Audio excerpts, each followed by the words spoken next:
Hello दोस्तों। आज बात करेंगे गालिब की जेल में बिताए गए दिनों के बारे में। क्योंकि गालिब, जैसा कि हम लोग जान चुके हैं, पहले भी थोड़ा बहुत बता चुके हैं आपके इस बारे में कि गालिब सूद पे पैसे बहुत उठाते थे, जिसके चलते उन्हें जेल जाना पड़ा। अब बात आज हम लोग कर रहे हैं जेल के बारे में, ना कि सूद के बारे में।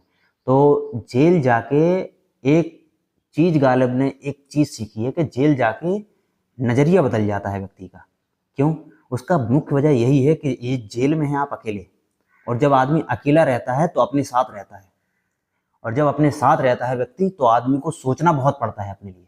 और जब आदमी अपने बारे में सोचता है तो उसे वो भी चीज़ें याद कर आती हैं जो वो शायद कभी उसने उस चीज़ पर गौर ना किया हो। और इस तरीके से गालिब अलग अलग नज़रिए से अपनी ज़िंदगी को देखने लगे थे, कई नज़रियों से अपनी ज़िंदगी को देख रहे थे, जिससे उनका नज़रिया बदलता चला गया और इतना अपने आप को बेबस महसूस करने लगे थे कि वो दीवारों को देखकर शेर कहने लगे थे। और दीवार को देख के एक बार उन्होंने एक शेर कहा अपनी बेबसी को लेके। वो शेर कुछ यूं था कि दीवार उधर पे नक्श है, हर सू मांजरा, हम जिस तरफ गए उधर देखते रहे। जेल की दीवारों पर मुझे बस मेरी बर्बादी नजर आ रही है। इस शेर का अर्थ कुछ यूं यूं ही निकलता है कि जेल की हर दीवार पर मुझे मेरी बर्बादी नजर आ रही है। मैं जिस तरफ भी देख रहा हूँ मुझे मेरी केवल बेबसी दिखाई दे रही है। बेबसी के अलावा गालिब ने जेल में एक चीज और सीखी। जो आदमी अकेला होता है वो आदमी अकेला ही होता है, उसके साथ कोई नहीं होता। और जिस आदमी को किसी की जरूरत नहीं है उसके पास ढेरों आदमी रहेंगे। यही बात चल रही थी। तो गालिब ने इसी चीज को कहा है कि जब मैं बाहर था और लोगों के साथ जुआ खेलता था, उन्हें खुश रखता था, उनके लिए कुछ लिखता था, उन्हें दारू पिलाता था साथ में बैठाल के, तो आदमी खुश थे और मेरे दोस्त बनने का दिखावा करते थे। और आज जब मैं जेल में हूँ तो कोई मुझसे मिलने तक नहीं आ रहा है। और इसी के ऊपर उन्होंने शेर लिखा है, और शेर कुछ यूं है कि हैं आज क्यों जलील, कल तक थे जो अजीज, दुनिया है ये जनाब, यहाँ सब नसीब है। मतलब कल तक जो तुम्हारे दोस्त बनने का दावा कर रहे थे जब तुम्हें किसी चीज़ की ज़रूरत नहीं थी, आज वही सब तुम्हें एक जलील की निगाह से देखेंगे, क्योंकि तुम्हें उनकी ज़रूरत पड़ने लगी है और उन्हें कुछ देना पड़ेगा अब तुम्हें, इसलिए वो तुमसे दूर भागने लगेंगे। फिर गालिब दूसरी लाइन में कह रहे हैं कि ये दुनिया है जनाब, समझ गए हैं इस बात को वो कि ऐसा होगा ही होगा। और दूसरी लाइन में वो कह भी रहे हैं, इस चीज़ को मान चुके हैं कि ये दुनिया है जनाब, यहाँ सब कुछ देखने को मिलेगा आपको। कोई भी ऐसी चीज़ नहीं है जो आप सोच रहे हो कि आपके साथ नहीं होगी और नहीं हो सकती, होगी ही होगी। जिस दिन परिस्थिति बन गई उस दिन वो चीज़ होगी जिसको आप सोच रहे हो कि नहीं होनी चाहिए मेरे साथ या नहीं हो सकती जीवन में मेरे साथ, वो होगी ही होगी। गालिब जो है ना धीरे धीरे इस चीज़ से उभर चुके थे और अब वो समझ चुके थे कि चीज़ें अच्छी हैं, यहाँ पे भी इतना खराब नहीं है। क्योंकि बैरक से निकल पाते थे वो, इतनी सहूलियत दे रखी थी उन्हें वहाँ के जेलर ने। क्योंकि डाला जेलर ने ही था उन्हें जेल में, कुछ उनकी खुद पर्सनल खुन्नस भी थी इसलिए डाल दिया गया था उन्हें जेल में।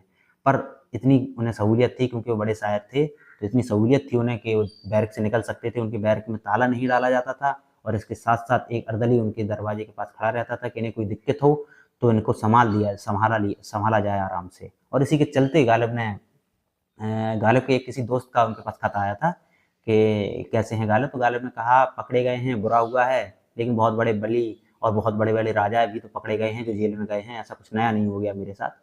और इसकी वजह यही थी कि वो अपना चुके थे इस चीज़ को वो स्वीकार कर चुके थे कि जेल में रहना ही है उन्हें कुछ दिनों तक, तो कोई दिक्कत हुई नहीं वैसी। और फिर इसके बाद कुछ कहानियाँ उनकी आ जाती हैं जेल के अंदर, जो जेल से निकलने के बाद उन्होंने सुनाई हैं।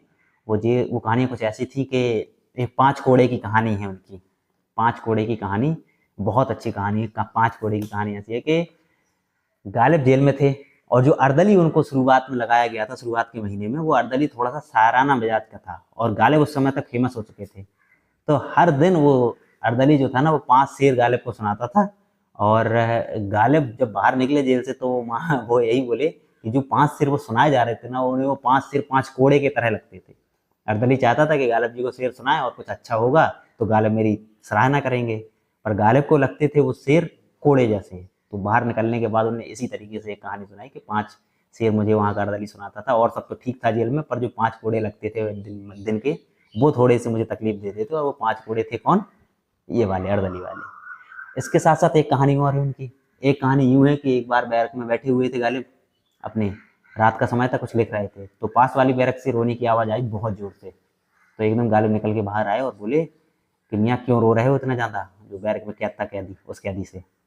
तो कैदी ने कहा कि कुछ नहीं गालिब साहब, वो आज मेरी शादी थी और इन लोगों ने मुझे कैद कर लिया। तो गालिब हंसते हुए वही मजाकिया तंज करते हुए बोले कि हाजिर जवाबी में कि मियाँ छोटी सी सज़ा पाके उम्र कैद से बच गए।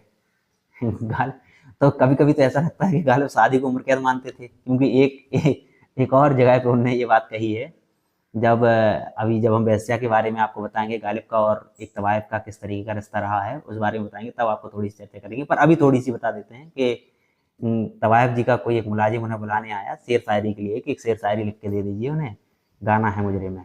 तो गालिब ने कहा मैं जा नहीं सकता, उनने बुलाया तो है, खाने पे बुलाया था। तो गालिब ने कहा मुलाजिम से कि मैं जा नहीं सकता, एक बेड़ी पहले से ही पैर में पड़ी हुई है। पत्नी मतलब पत्नी को कह रहे हैं बेड़ी, कह रहे एक बेड़ी पहले से पैर में बंधी हुई है, अब मैं नहीं चाहता कोई दूसरी बेड़ी बांधनी पड़े। तो मतलब गालिब हाजिर जवाबी में तो माशाअल्लाह थे। और अब चूंकि बहुत सी बातें हो चुकी हैं हमारी गालिब की और गालिब की जेल के बारे में, हम यहीं पे ख़त्म करेंगे इस वीडियो को और आगे किसी और नए टॉपिक के साथ जो गालिब के साथ घटा हुआ है उनके जीवन में, उस पर बात करेंगे।